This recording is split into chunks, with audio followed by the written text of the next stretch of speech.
2020 թվականը մեկնարկեց մի իրադարձությամբ, որն աշխարհին ցույց տվեց, որ կողմերի միջև այլևս չկա ոչ մի ընդհանուր եզր։ Փետրվարի 15-ին Մյունխենի անվտանգության համաժողովի շրջանակներում տեղի ունեցավ Նիկոլ Փաշինյանի եւ Իլհամ Ալիևի հրապարակային բանավեճը։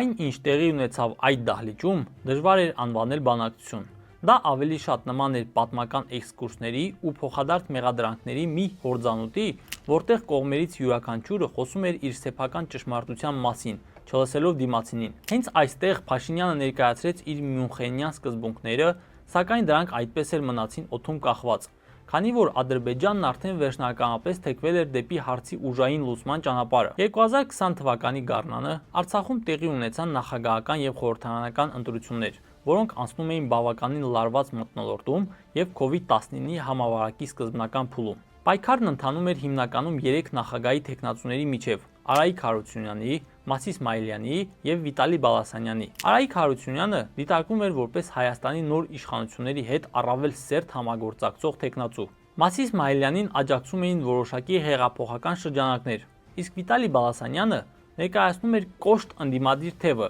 որը խիստ քննադատում էր Նիկոլ Փաշինյանի վարած քաղաքականությունը։ Քանի որ առաջին փուլում թեկնածուներից ոչ ոք չստացավ ձայների 50%-ից ավելին, ապրիլի 14-ին նշանակվեց ընտրությունների երկրորդ փուլ, որտեղ մնացին առավելագույն ձայներ ստացած երկու թեկնածուները՝ Արայիկ Հարությունյանը եւ Մասիս Իսմայելյանը։ Մասիս Իսմայելյանը կոչ արեց իր ընտրողներին չմասնակցել քվեարկությանը կորոնավիրուսի համավարակի վտանգի պատճառով,